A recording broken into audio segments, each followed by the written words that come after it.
My name is Ken Kent. I'm the founder of Signworld 33 years ago, and we're up to 360 locations throughout the United States and Canada.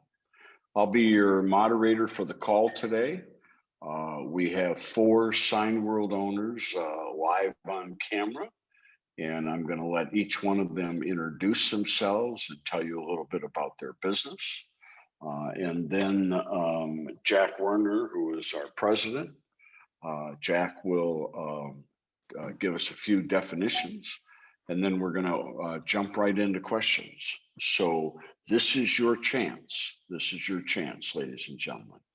Whatever your greatest concern is, whatever your greatest fear is, turn that into a simple, open-ended question. And you ask your question, and all 4 owners will answer your question from their perspective. You'll get 4 answers to every question you ask. We go in a round robin fashion, so you ask one question, just one, and then we move on to the next person and the next, and then we'll go back around. But trust me, we'll have plenty of time to get all of your questions answered. So Dave Cross, you'll be first up when we start in a couple of minutes, so please be ready. William Blackstock, and then so on. Have your question. Try to make it as simple and straightforward as possible. Okay, well, let's start out and have our Signworld owners introduce themselves. So Chuck Schafer, tell us a little bit about your business, who you are and where you, what you used to do, and a little bit about your business. Okay, good afternoon. Our business is called Schafer Signworks. We're located in Indianapolis, Indiana, servicing primarily the metro market of Indianapolis. We've been in business now. We're just starting our 5th year as of March. Our facility is about 2,500 square feet, evenly divided between production, the garage, and then the front office at about 800 square feet each. Currently, we have 4 people. We're looking for a 5th person right now. Our sales projections for 2021 is plus $750,000. I think we got a good chance of hitting 8. Our biggest customer or biggest project to date would be one that we've just landed this year, where we're doing for a new franchise. We'll install over probably 150 wraps on vehicles for those new franchisees. And that'll be all across the United States. My background is corporate America. I worked for Eastman Kodak Company for about 15 years, and then Sharp Electronics for about 18 years, where I was, last job was Senior Vice President of the Service and Support Operations for North and South America for them. My career, for the most part, has always been on the service side of the business. Thank you. Okay, thanks, Chuck. Thank you. Mike Reiley, tell us a little bit about yourself and your business. Hello, everybody. Our business is called Starfish Signs and Graphics. We're located in San Clemente, California, Southern California. We will celebrate 9 years in business in June. We're up to about 4,500 square feet of space, and we currently have we've got kind of a mix. We've got 2 maternity leaves going on, and we've got an intern and so forth, but our team adds up to 6 full-time equivalents. I guess what's interesting for us, 2 things. One is that if you search for sign removals anywhere in the country, you'll probably find us, which is one of those strange quirks of Google. But associated with that, we've gotten interested in doing high-rise sign removals. So that's kind of interesting, working at the top of like a 25-story building. We've got a couple of those in the works right now. Our sales projection for this year is 1.2 million. We're seeing that as of May 1st, the floodgates opened. Don't ask me what's special about May 1st, but that's our experience. And what I used to do before is lots of different things, but I'm basically an engineer at heart. Okay, thanks, Mike. Best to you this year. Steve Capp, tell us a little bit about yourself and your business.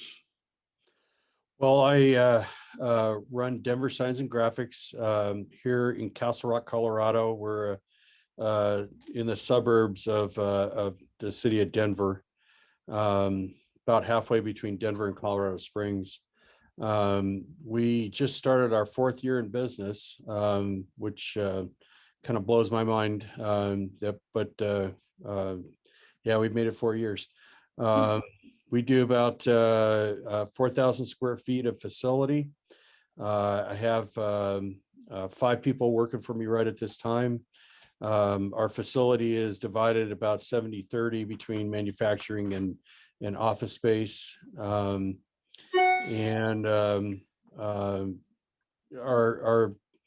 large customer right now is Mohawk Industries, which is a large multinational consortium of companies that focus on things for the home, carpeting, tile, other granite, other kinds of construction kinds of things for that business. They have over 1,500 locations across the United States and Canada.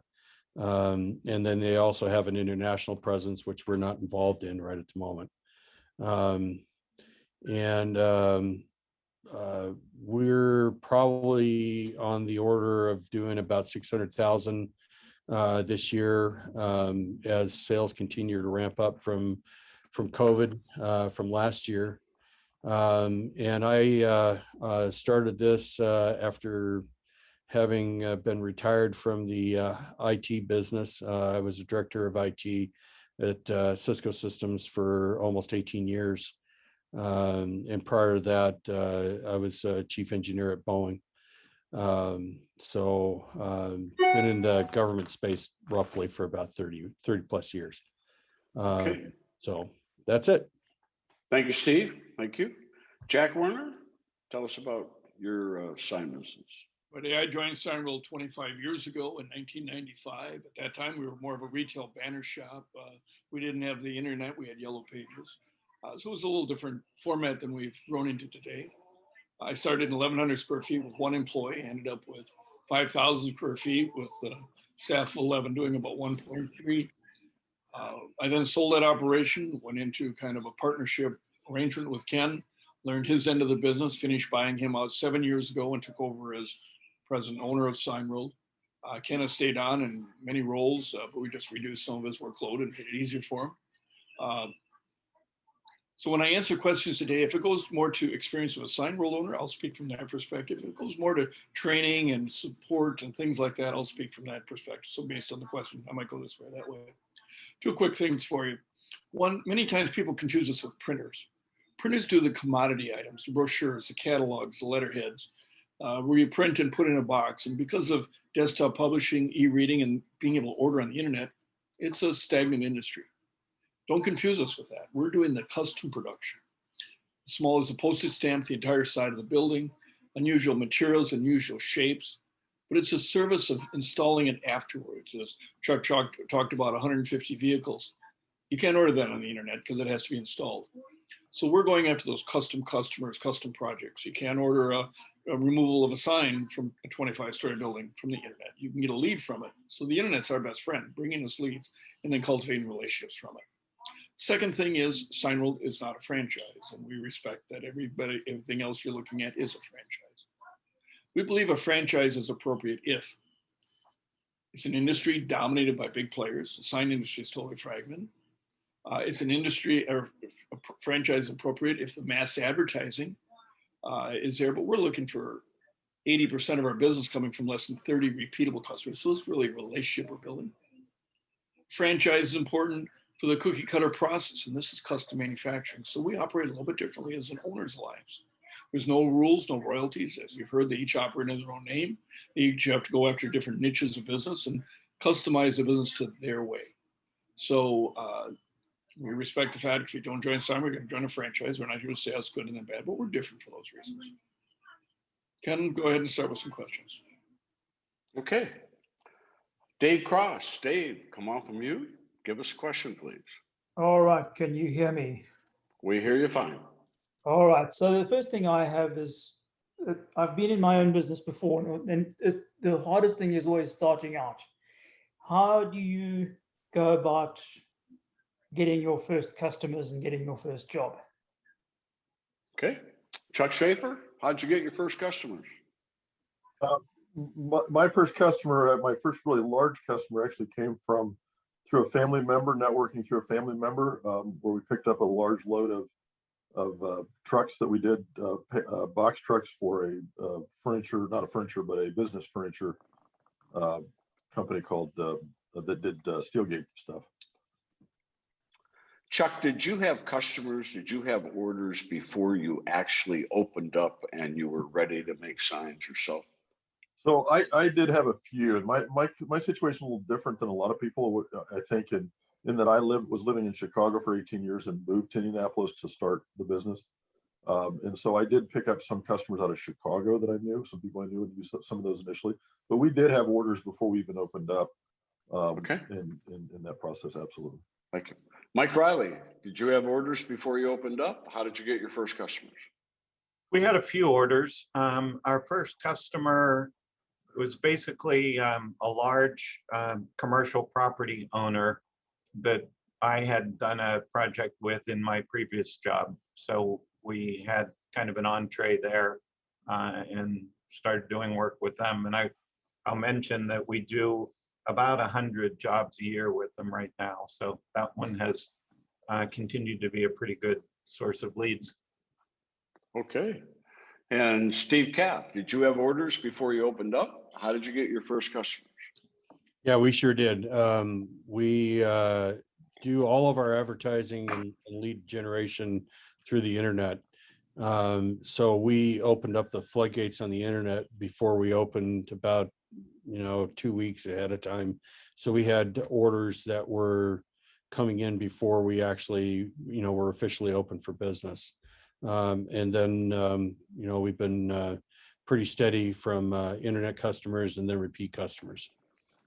So let's just stay with that. Steve Capp, what % of your new business, not your repeat, what % of your new business comes from your website internet? About 90%. Mike Reilly, what % of your new business, not your repeat, comes from the internet? Probably about 60% web and 40% referrals. Okay, and Chuck Schafer, what % of your new business comes from the website? We're about 85-15.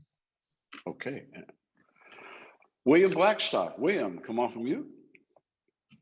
Yes, I've enjoyed all of these sessions. I just have one question today. If you could go back to day one of your journey with Signworld and whisper one key into your ear on day one that would help you in your growth, what would that one thing be?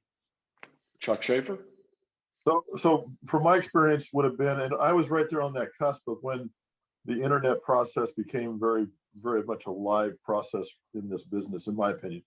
I would have gone more aggressive on my internet lead process at the beginning than I did. Now Mike Reilly.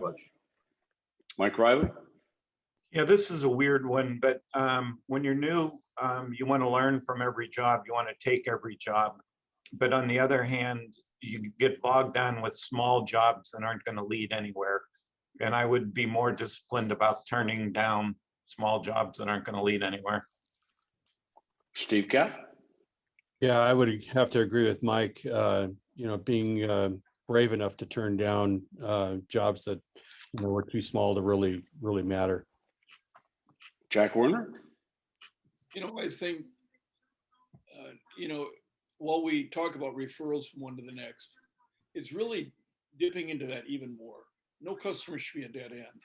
If the customers really believe in you, and that's a much better way to get more business than to talk to a stranger on the internet. So we're tempted sometimes by the internet of new leads rather than cultivating the relationships we really have. So it's really in working the network of who we know and getting more business from those people and who they know.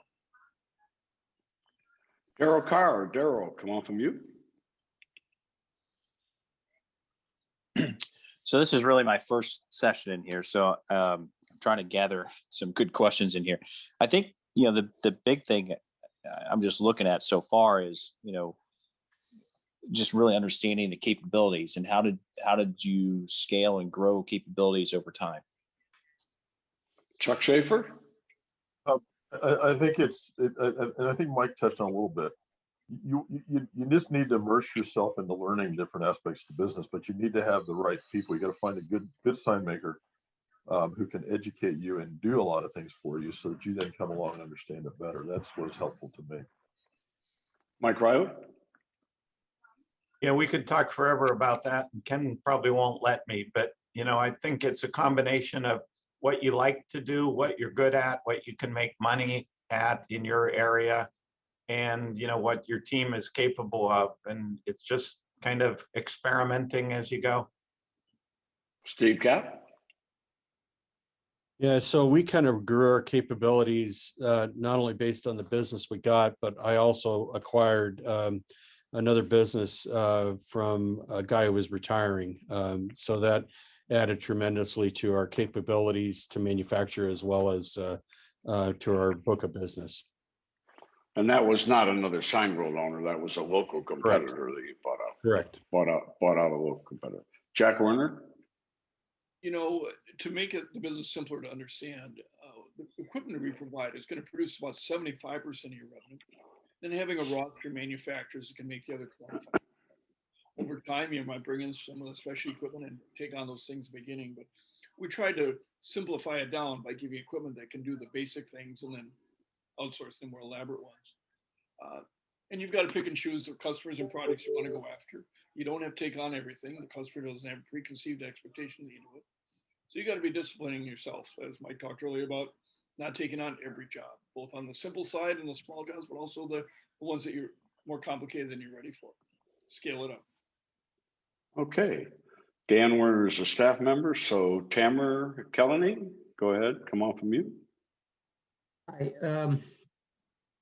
My understanding from several that a lot of the lead generation come from the website, which I understand. The question here I have, each company, because each individual company will have its own website and the own name.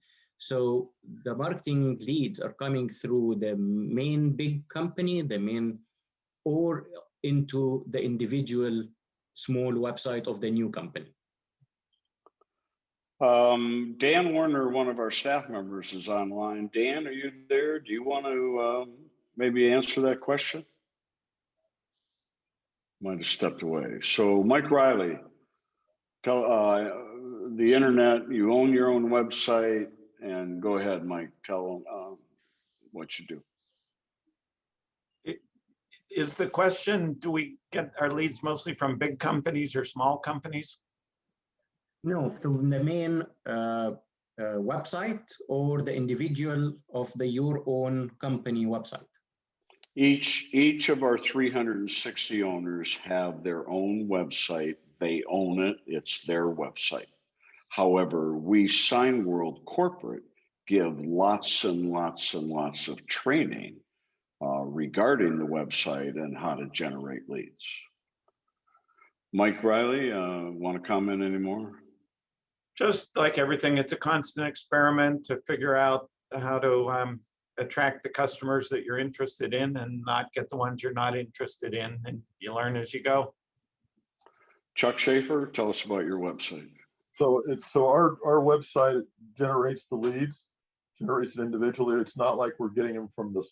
And again, the Signworld website is there for different reasons in supporting of us as owners, but they're not generating leads for us. Okay, Steve Capp.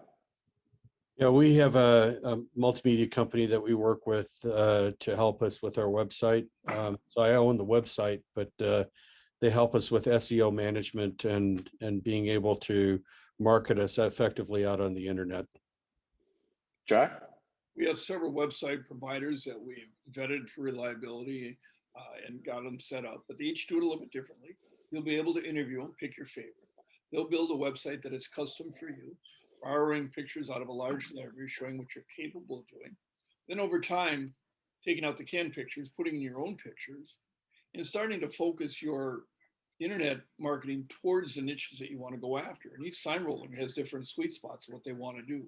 So rather than our giving you leads of things that you wouldn't want to do and customers you wouldn't want, we're teaching you how to get your own customers so that you can be in more control of the direction that your business is going to go in the future. Okay. Jeannie Borm is a staff member listening in. So up next, Chris Bauermeister. Chris, come off of mute. Go ahead. Yeah, going back to the examples of jobs that you wish that they had potentially turned down earlier, can you give us some examples of that? And in retrospect, how did you know, or how would you know at that time those are things that maybe you don't want to do? Mike Reiley, you want to start out with how to turn down a customer and why? Yeah, I mean, for us, the question isn't how to turn them down. It's how do you know which jobs aren't going to go anywhere? Because they all look interesting, at least initially, almost all of them. And, you know, you gain experience over time. Everyone probably has their own, you could call them rules of thumb, or you could call them stereotypes. But I will just to throw out one example. We've never had success with residential realtors. So anybody in the residential real estate business, that's not a fit for us. Okay. Chuck Schafer, your comments? I think I'd echo what Mike says, and I think that's a great example.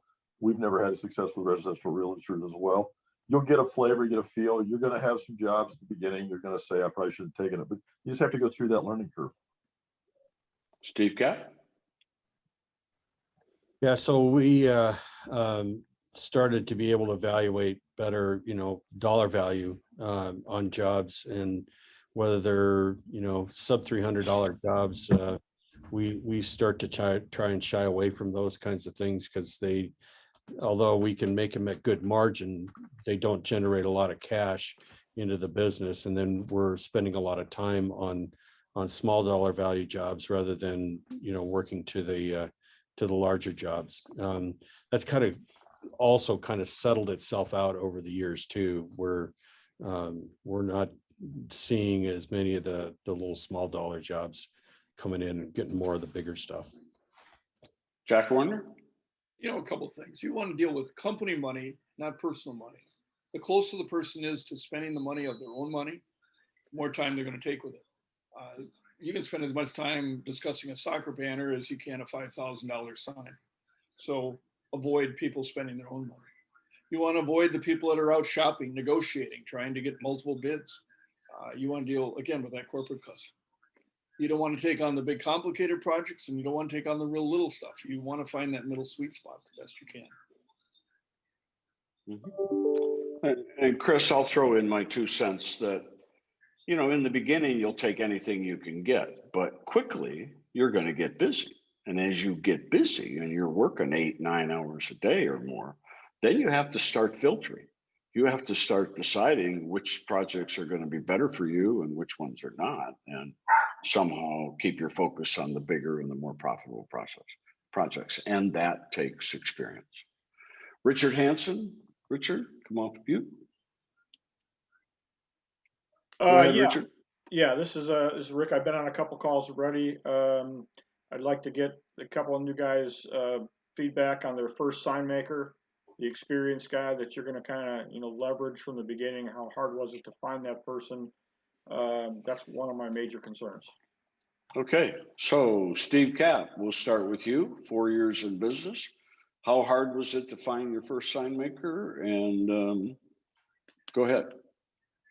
Well, to be honest, it wasn't as painful as I thought it was, but it also required me to have a different mindset on the kind of people that I'm hiring. I was no longer in corporate America, and don't expect people to come in suit and ties.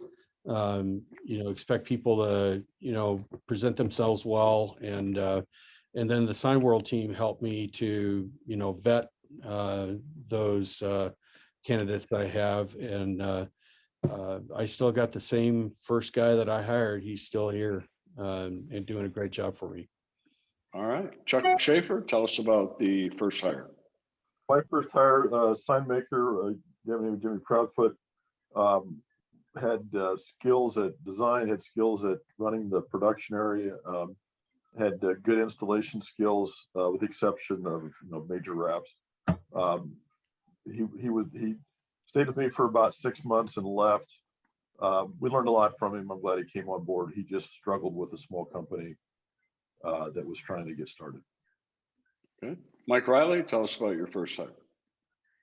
Yeah, our experience is that it's really difficult to find experienced people from the sign industry. But the good news is we don't hire for experience, we hire for emotional intelligence. And that model has worked pretty well for us. It's taken a while to build our team, but we're very happy with the team that we've assembled now. So Mike Reilly, what you're saying is you don't necessarily have to have a highly skilled, highly experienced person to turn out to be a good sign maker employee. Yeah, even more so, I found that the more experience in the industry, the less, just our experience, the less willing they are to do things the way we want it done. Okay. Jack Werner, you've gone dark on us. Sorry, I'll fix that in a minute. There is a workforce out there working down the road who is the number 2, 3, or 4 guy where he's currently working, like to move up the ladder, is working for a boss that doesn't appreciate him, doesn't give him a raise, doesn't allow him to have the family time he needs. They're working on antiquated equipment. They want to work on new equipment. So I think the Signworld owners that have struggled are the ones that didn't take some of the steps that we recommend. That not only you interview them, but let other Signworld interview them, let us interview them, and perhaps pay for a day or two's wages. Have them go work in another location to see how they actually perform on the job. There's a lot of help in helping you find that right employee. We have owners that have their original employee from 10 and 20 years ago.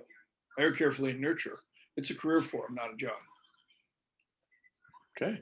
Thanks, guys. Todd Werner, Todd, come off of mute. Go ahead. Hi, guys. My question revolves more around things like project management and, job management, that kind of stuff. Are you guys generally using software to kind of manage your jobs and communicate within your group? Or is it more of a manual process, and how does that work? We give you a major software program system for that. Mike Reilly, comment? Yeah, I was going to say, Todd, you didn't give us the third choice. So we don't use something like Microsoft Project because we have too many projects in the works at any one time. And we don't use a manual system. We use what Ken is referring to in our specific package is called Corbridge, which, we've configured it so it does a great job for us on project management. Chuck Schafer? Same thing here with Corbridge. It's been good for us, and you'll figure out how to make it work for you. Steve Capp? We use a combination of Corbridge and Trello, and that seems to work pretty well for us. Okay. Jack Werner? The beauty of Signworld is we're going to give you a lot of different ways to do it, and then for you to pick what works best for you, because each person is a little bit different on how they really want to manage it. So it's a lot more flexible than a very stringent franchise model that says you have to do it this way. Ken, if you want to let Mike do his. Sheree is going to start a slideshow for us. There is no audio, so you can watch the slideshow. We will continue with the questions. And so we'll go back around here. Dave Cross, you'll be back up here. Go ahead. And actually, this one is a site tour, and it actually does have audio. Okay. So this one's about 5.5 minutes long, and it's Mike Reilly's operation. So I'm just going to show a quick video. Okay, so everyone just go mute for about 5 minutes and watch the video. Thanks, Mike. Well, and can I comment? I've not seen this yet, so if it's terrible, too bad. It's good. It's good. I'm going to play it right now here.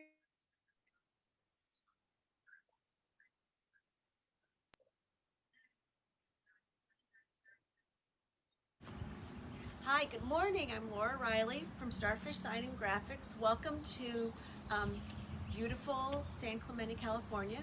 We've been in business for coming up to 9 years on June 12th. And let's go in and see what's going on in our building today. Okay, here we go. When you walk in, it's our design department. This is Stephanie. It was an intern at the community college Saddleback, and now she's working with us, not as an intern. Yeah. This is our design department, and then this is my office in here. I do payroll, purchasing, all the permitting. I do HR, insurance, and I do the safety. So we're gonna head back towards the kitchen and the production area. You'll see we have signs everywhere. We have, we got through the stressful pandemic, and we really are expanding now. It's quite exciting. We have new equipment, actually more equipment's coming in today. Our HP 570 printer is gonna be installed today. So you'll see that a lot of our walls are empty because we had tenant improvements. Once the printer comes in today, we'll know where we want things to be put up. But warehouse sign right here. And then we have signs here for things we've done around San Clemente. Well, not just necessarily San Clemente, but you know, direct digital print, wooden signs, evacuation plans, ADA signs. We do a lot of ADA signs, and we do a lot of pool and HOA signs. So this is our little kitchen.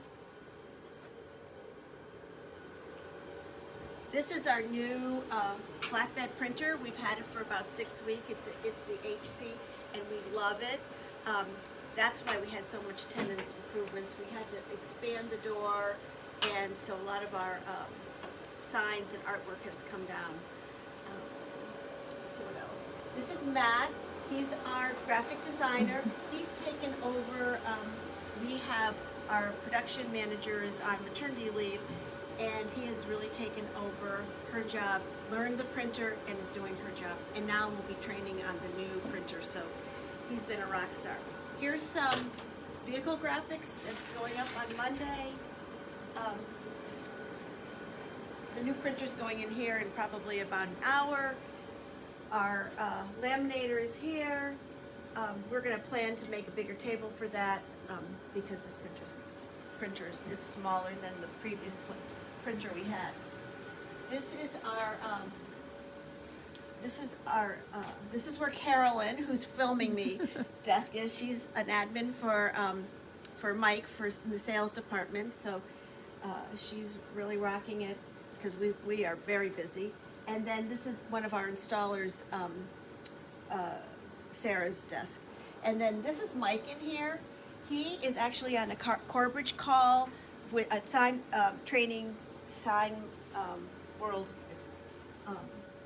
Signworld people. So, but I guess he's on the phone. But anyway, so if you join Signworld, he could help you learn Corbridge.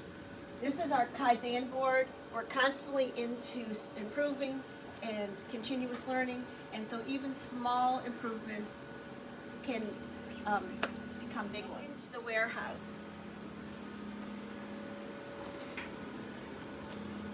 So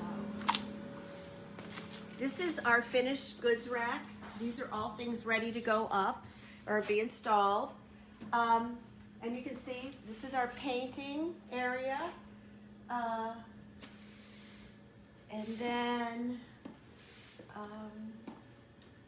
installs, all the things that we need for installation is here.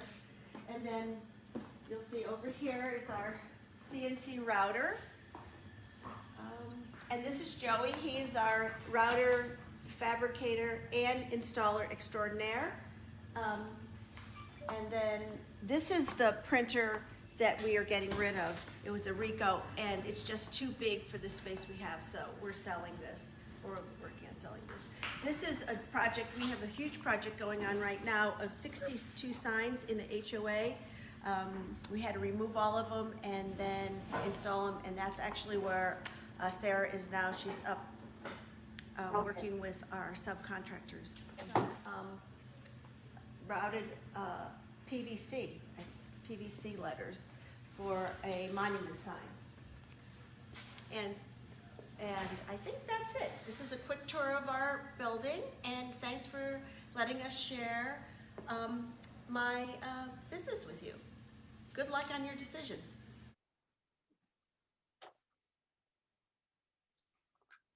Okay, very good. Oh, I didn't know that was there. All right. So thank you, Mike Reilly. Excellent video. And a lot of equipment there, a lot of equipment. Well, let's go back to the questions. So Dave Cross, do you have another question for us? Yeah, the inevitable business question, which is how long does it take you to become profitable?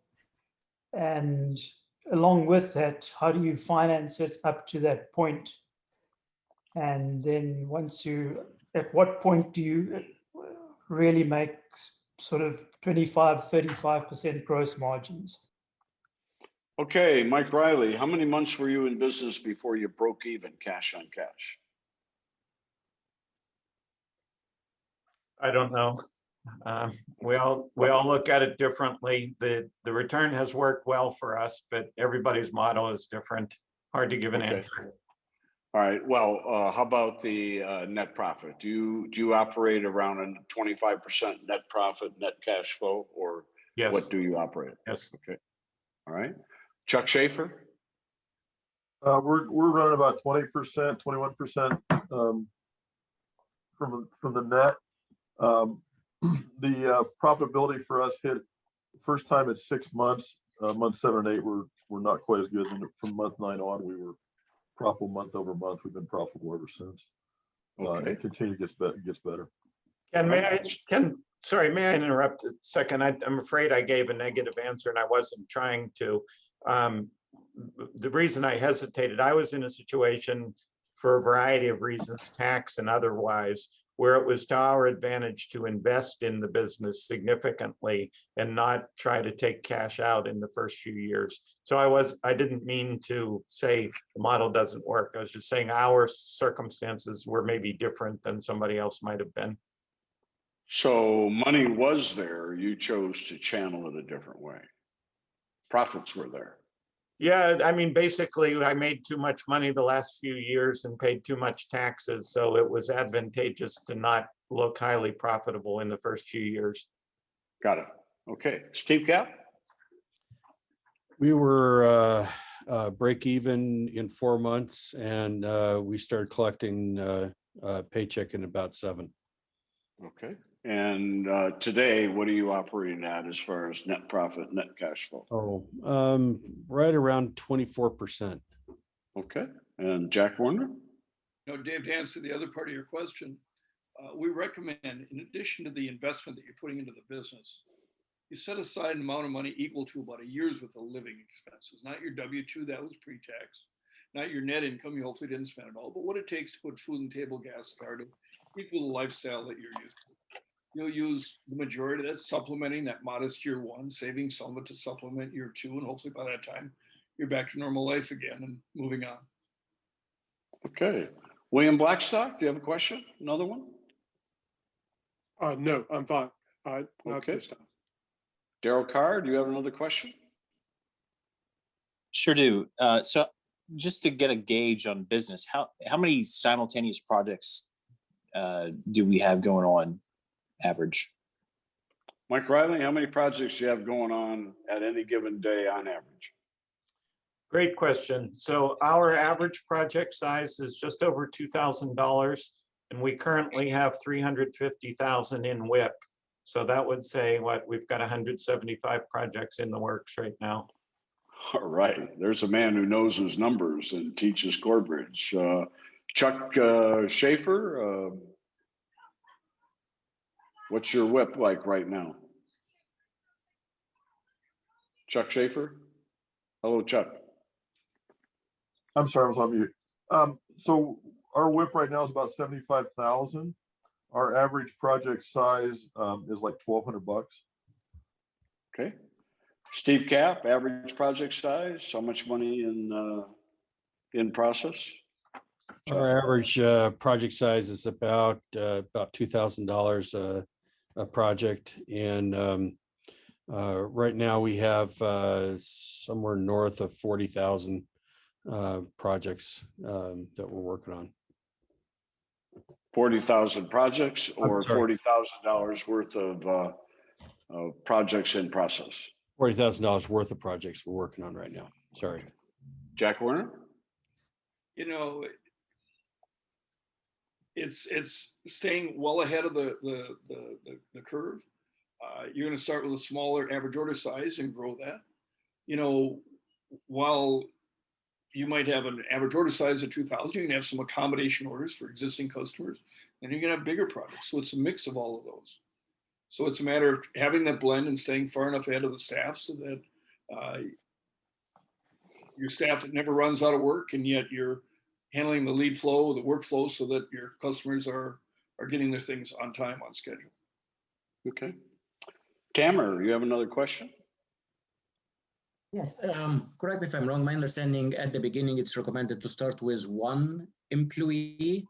So is that correct? That's correct. You start with yourself and one experienced sign maker.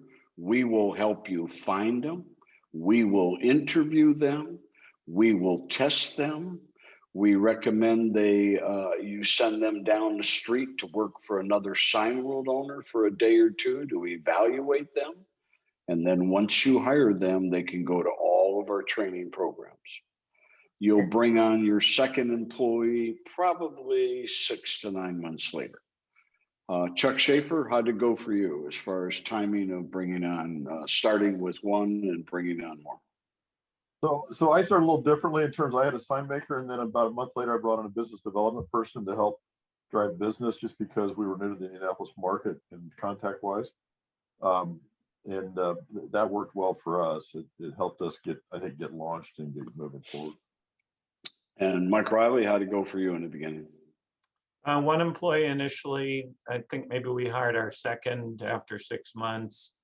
And, you know, again, it's a business strategy question. We've always wanted to have backup at the key positions. So we tended to be a little overstaffed early on compared to some other Signworld locations.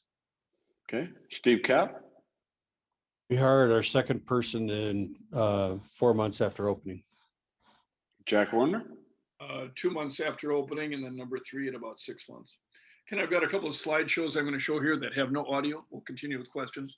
The first one shows some of the operations inside and out, so you can see physically what they look like. Second slideshow shows what is a sign, not only what we make with the initial equipment, but what we outsource initially, and then showing you some wide variety of things you might not consider as a sign that becomes part of our portfolio. Third slideshow shows you some of the wall of fame, some of the bigger projects that Signworld owners work into as their business matures. So Ken, go ahead and continue with questions. Okay, Chris Bauermeister, another question? So on the pricing side, you know, there's some guidance or some software provided by Signworld, I believe. In your individual experiences, how effective or accurate has that been, and what kind of tweaks have you made or not made as a result? Okay, we'll let Mike Reilly start out. Mike Reilly is one of our Signworld owners that has mastered the Corbridge software, and we also use Mike to teach some of the Corbridge classes. So Mike, tell us about how they build the pricing and do competitive analysis and so on. Well, I'll just say, you know, Corbridge is a great tool. I started a users group just to help me learn it when I first switched to it. Corbridge has been a great partner. You know, I really like working with them. And just as a point of reference, I used to do global SAP implementations. So, you know, I have some experience with ERP systems. For our size business, Corbridge works great. It's the perfect tool. And I could talk forever about pricing, but when you buy your Signworld business, join our twice monthly calls and you'll learn all about it. Okay. Chuck Schafer, your thoughts about pricing? And I think that from my experiences, that I think Mike's point about the monthly calls, that take advantage of the seminars that Signworld's going to do for you early on, And then you're going to get a flavor and a feel for what's happening in your market as you start to get out and bid projects. You've got to ask customers on those that you win and those that you lose to understand where things were at, and some of that will be helpful to you. And then you'll kind of figure out how you niche in, and it'll happen. Okay, Steve Capp. So the way we've approached this is on a cost plus model, which Corbridge supports. And we did, some trial and error initially to kind of determine what the market would bear. Where we could, make sure that we're not leaving money on the table, and then, when we saw business start to drop off because of price, and we'd ask customers afterwards, we'd survey customers and say, yeah, we understand we lost and everything. What was the determining factor? And, kind of get some data from, where you're not being successful, kind of helps you determine where you're going to put your price points. Great. And Jack, tell us how every Signworld owner is capable of tweaking the system and changing it for their own special needs. Well, through the corporate system, you'll be able to establish pricing. It's more on a national basis. So as Chuck and the others have talked about, you've got to customize it to your market and feel it out to see where you compare. And it's kind of a moving target. It's both the science of pricing, but also the art of pricing. Learning to charge what you're worth as opposed to what you would want to pay if you were the customer. Moving your pricing up. We're really trying to go after the customer that isn't so concerned with price, that's the motivator for where they buy from. Okay. Ken, can I have one? Richard Hansen. Go ahead. I just want to also just say that sometimes you have to be able to tell customers, I can't get there, and feel good about it. Sometimes on pricing, you just have to be able to say that. Richard Hansen. Richard, do you have another question? Go ahead. Yeah, early on, did you offer benefits to your employees? And what were some of those starting wages of your first sign makers? Steve Capp, 4 years in business. Did you offer day one benefits to your employees? And if not, when did they kick in, if any? We don't offer like medical benefits or anything like that. We do give time off. And we'll also do comp time if that works better for employees. We try to be as flexible as we can with them. Chuck Schafer, benefits in the beginning or now? In the beginning, it was time off, or paid time off based on time worked. They also had the opportunity to participate in the 401k program after they've been with us for 2 years. And do you offer medical benefits? We do not offer medical benefits at this time. We just can't get to them. We will work with somebody on their salary if they need it to produce, to buy on the market, on the healthcare market. Okay. And Mike Reilly, benefits. Yeah, I don't remember exactly when we started, but our first benefit was paid holidays. And then we expanded to add paid vacation, 2 weeks of paid vacation. And then we added health care. And next on the list is we'd like to add a 401k benefit, but we don't have that now. How soon did you add some of those, Mike? I know you said you couldn't remember, but was this day one, year two, or was this stretched out over several years? We probably started with paid holidays pretty quickly because, people sort of expect that they're going to get paid for Christmas and so forth, and then paid vacation, I think maybe we started with like 5 paid holidays and then went to like 6, 7, 8 paid holidays and then added a week of vacation and then got to 2 weeks. So it's all been incremental. Okay. Jack? It's an industry where they don't come expecting benefits. That independent sign company I worked with didn't have benefits. So you don't need to front end load your P&L with benefits that you can't afford. But then over time, wanting to be the good employer, add benefits so they never want to leave. Make it better for them than they can have down the road. Todd Werner, do you have another question? Come on from you. Yeah, I guess my question revolves around some of the ancillary services, payroll management, HR. how did you guys handle that? Do you do that in-house? Do you farm that out to an accounting firm or a payroll firm? What's the best way that you found to handle those kinds of things? I teach that in class all the time, Todd. You're going to farm out payroll either to your local bank or to a company like ADP. They'll do everything for you. Nobody leaves the premise. They take the money out of your account, transfer it to the employee's account, send the employee emails with all the paperwork, et cetera, et cetera. It costs you $15 per check. So if you pay your employee once a month, it's $15. If you have 2 employees, it's $30, et cetera. Mike Reilly, you want to comment? Just, there's nothing that we do that you couldn't do yourself, but you won't have time to do everything. So my comment would be is you find what you like to do and you outsource what you don't like to do. So whether it's HR, payroll, bookkeeping, IT support, web marketing, there are plenty of good partners, but again, it's a question of what you want to do, what you've got time for, what you can afford, and what you want help with. Chuck Schafer, what do you do as far as payroll and other services? So payroll and all that's handled by my accountant. He takes care of all that.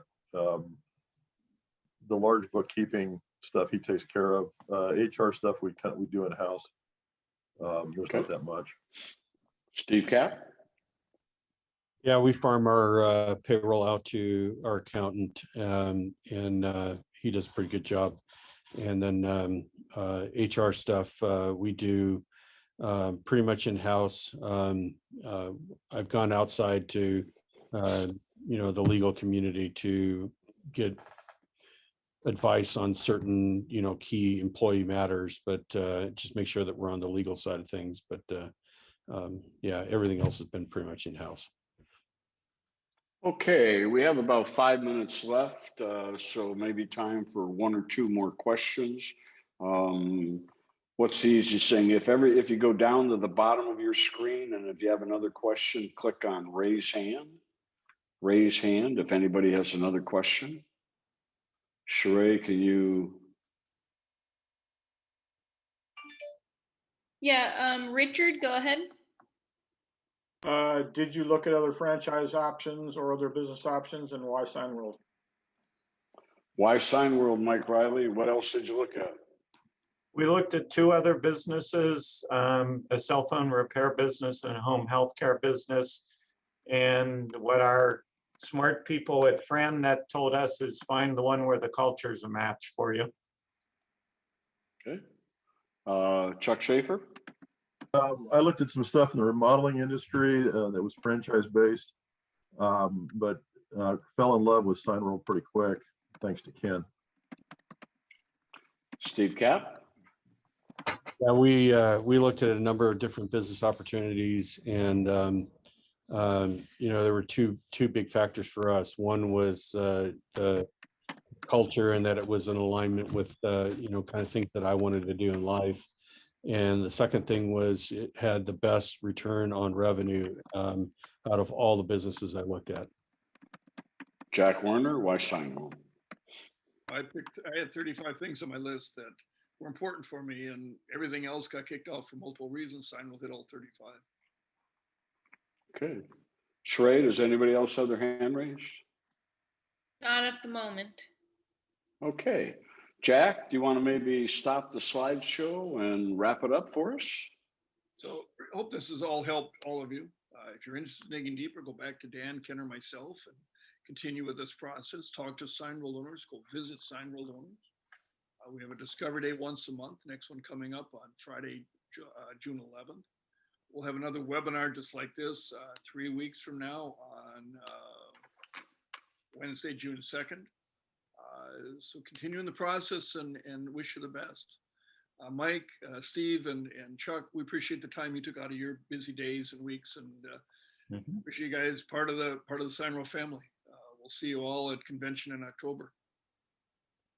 Thank you, Chuck. Thank you, Mike. Thank you, Steve. We appreciate it. And to all of our guests, thank you for joining us today. And we hope to hear back from you soon. Bye-bye.